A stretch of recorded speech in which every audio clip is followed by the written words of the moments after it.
দেবী সরস্বতীর বাহন হংস কেন? বিদ্যার দেবী সরস্বতী হিন্দু ধর্মে জ্ঞান, বিদ্যা, বুদ্ধি, শিল্প, সঙ্গীত ও সৃজনশীলতার অধিষ্ঠাত্রী দেবী হিসেবে চিরকাল পূজিত হয়ে আসছেন। ভারতীয় সংস্কৃতি ও বিশেষত বাঙালি সমাজে দেবী সরস্বতীর স্থান অত্যন্ত গৌরবের। বাঙালির প্রবাদ আছে ১২ মাসে ১৩ পার্বণ, আর সেই ১৩ পার্বণের মধ্যেই অন্যতম প্রাচীন, ঐতিহ্যমণ্ডিত ও সর্বজনীন উৎসব হল সরস্বতী পুজো। মাঘ মাসের শুক্ল পঞ্চমী তিথিতে এই পূজা অনুষ্ঠিত হয় এবং এই দিনটি বসন্ত পঞ্চমী নামেও পরিচিত। শীতের শেষে প্রকৃতিতে যখন বসন্তের কোমল স্পর্শ এসে লাগে, তখনই বিদ্যার দেবীর আরাধনার মাধ্যমে মানুষের মনেও জ্ঞান, পবিত্রতা ও শুভ্রতার নবজাগরণ ঘটে। দেবী সরস্বতী শুধুমাত্র একটি দেবী মূর্তি নন, তিনি জ্ঞানের প্রতীক, বিবেকের প্রতীক এবং আত্মশুদ্ধির প্রতীক। তার রূপ, বাহন, অলঙ্কার, বস্ত্র প্রতিটি উপাদানের মধ্যেই গভীর দার্শনিক তাৎপর্য লুকিয়ে আছে। তিনি শুভ্র বর্ণা, শুভ্র বসনা, হংস বাহনা এবং বীণাপাণি। এক হাতে বীণা, অন্য হাতে পুস্তক, এই রূপেই তিনি আমাদের চেতনায় চিরস্থায়ী হয়ে আছেন। এই প্রতিটি উপাদান আমাদের জীবনের জন্য একটি করে মূল্যবান শিক্ষা বহন করে। দেবী সরস্বতীর শুভ্র বা সাদা বর্ণের তাৎপর্য অত্যন্ত গভীর। সাদা রং মানে শুধু বাহ্যিক শুদ্ধতা নয়, এটি অন্তরের পবিত্রতার প্রতীক। শ্রীমদ্ ভগবদ্ গীতার 14 অধ্যায়ে 3টি গুণ, সত্য, রজ ও তম, এর কথা বলা হয়েছে। এর মধ্যে সত্যগুণকে বলা হয়েছে সর্বাধিক নির্মল ও পবিত্র। গীতায় বলা হয়েছে তত্র সত্যং নির্মলাত্মাৎ, অর্থাৎ সত্যগুণ নির্মলতার প্রতীক।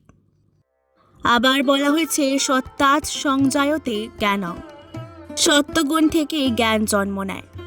দেবী সরস্বতী যেহেতু জ্ঞানের অধিষ্ঠাত্রী দেবী, তাই তিনি সর্বশুক্লা, দোষহীনা এবং পবিত্রতার মূর্ত প্রতীক। এই শুক্লবর্ণ আমাদের জীবনেরও একটি আদর্শ নির্দেশ করে।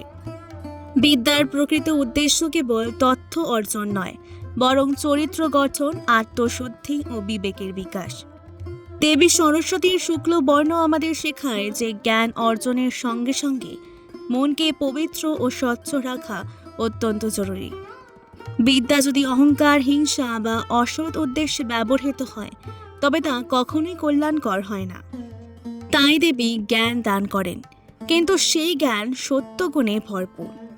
দেবী সরস্বতীর বাহন হিসেবে হংস বা রাজহংসের নির্বাচনও কোনো কাকতালীয় বিষয় নয়। হংস ভারতীয় দর্শনে এক বিশেষ তাৎপর্য বহন করে। হংসকে বলা হয় বিবেকের প্রতীক।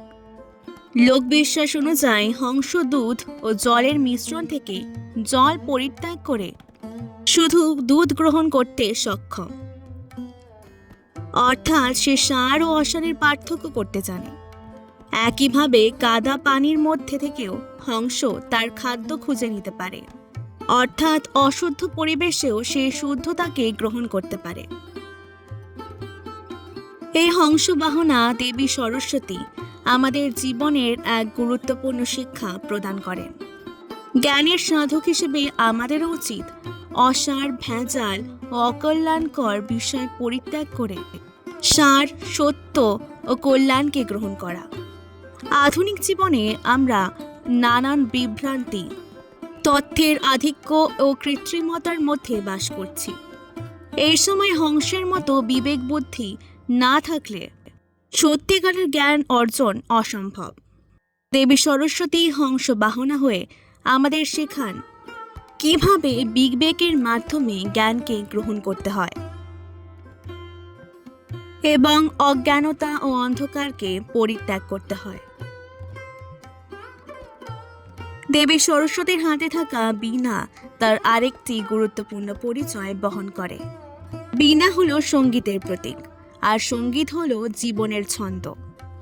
বীণার তারে যখন আঘাত লাগে, তখন যে নাদ বা ধ্বনি সৃষ্টি হয়, সেটাই নাদ ব্রহ্মের প্রকাশ। ভারতীয় দর্শনে নাদকে ব্রহ্মের সঙ্গে তুলনা করা হয়েছে। সাধনার উচ্চস্তরে পৌঁছলে যোগী ও সাধকের অন্তর্লোকে সেই নাদ শুনতে পান বলে বিশ্বাস করা হয়। বীণার সুর অত্যন্ত মধুর, কোমল ও ছন্দময়। দেবী সরস্বতীর হাতে বীণার উপস্থিতি আমাদের শেখায় যে বিদ্যা অর্জনের পর মানুষের বাক্য, আচরণ ও চিন্তাভাবনাও যেন মধুর ও সুরেলা হয়। বিদ্যা যদি কটু ভাষা, অহংকার বা অবমাননার জন্ম দেয়, তবে তা প্রকৃত বিদ্যা নয়।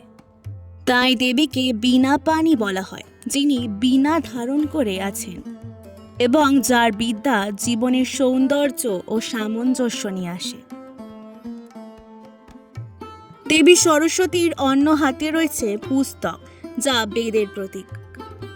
বেদকে বলা হয় জ্ঞানের ভাণ্ডার। বেদ শুধু ধর্মীয় গ্রন্থ নয়, এটি দর্শন, বিজ্ঞান, নৈতিকতা ও মানব জীবনের পূর্ণাঙ্গ পথ নির্দেশ। দেবীর হাতে পুস্তক থাকার অর্থ তিনি আমাদের জ্ঞান চর্চার পথে আহ্বান জানান। বিদ্যার্থীদের উদ্দেশ্য হওয়া উচিত জ্ঞান অন্বেষণ, আত্মোন্নতি এবং সত্যের সন্ধান। বাঙালি সমাজে সরস্বতী পূজার সঙ্গে এক বিশেষ আবেগ জড়িয়ে আছে। শিশুদের হাতে খড়ি থেকে শুরু করে ছাত্র জীবনের প্রতিটি ধাপে দেবী সরস্বতীর আশীর্বাদ কামনা করা হয়।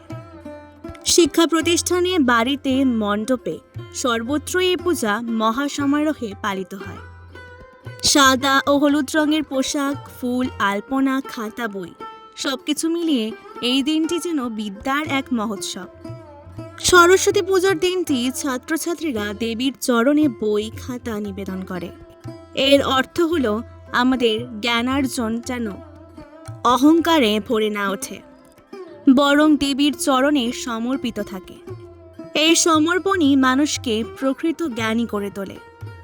দেবী সরস্বতী আমাদের আশীর্বাদ করেন যাতে আমাদের জীবন শুভ্র, পবিত্র ও আলোকময় হয়। দেবী সরস্বতী কেবল বিদ্যার দেবী নন, তিনি আমাদের নৈতিক শিক্ষা দেন, বিবেক জাগ্রত করেন এবং জীবনে ভারসাম্য বজায় রাখতে শেখান। তার বাহন হংস আমাদের শেখায় কিভাবে সার ও অসার আলাদা করতে হয়। তার বীণা আমাদের শেখায় কিভাবে জীবনকে সুরেলা ও ছন্দময় করতে হয়। তার পুস্তক আমাদের শেখায় জ্ঞানের গুরুত্ব। তার শুক্ল বর্ণ আমাদের শেখায় পবিত্রতার মূল্য। কারণ এই বিদ্যার দেবী সরস্বতীর বাহন হংস। কারণ বিদ্যা মানে কেবল শেখা নয়, বিদ্যা মানে বিচার, বিবেক ও আত্মশুদ্ধি। হংসের মতো বিবেকবান না হলে জ্ঞান আমাদের কল্যাণের বদলে অকল্যাণ ডেকে আনতে পারে। দেবী সরস্বতী আমাদের সেই পথে পরিচালিত করেন যেখানে জ্ঞান মানব কল্যাণে ব্যবহৃত হয়, অহংকার নয়। শেষ পর্যন্ত বলা যায় দেবী সরস্বতীর পূজা আমাদের জীবনে একটি গভীর দার্শনিক ও নৈতিক বার্তা বহন করে। এটি শুধুমাত্র একটি ধর্মীয় আচার নয়, এটি একটি জীবন দর্শন। দেবীর আশীর্বাদে আমাদের জীবন হোক শুভ্র, পবিত্র, জ্ঞানময় ও মানবিক। বিদ্যার আলোয় অজ্ঞানতার অন্ধকার দূর হোক, আর হংসের মতো বিবেকের ডানায় ভর করে আমরা পৌঁছে যাই সত্য ও জ্ঞানের শিখরে। আজকের ভিডিওটি ভালো লাগলে অবশ্যই পুরাণ গল্প কথাকে সাবস্ক্রাইব করে দেওয়ার অনুরোধ রইল। অনেক অনেক ধন্যবাদ।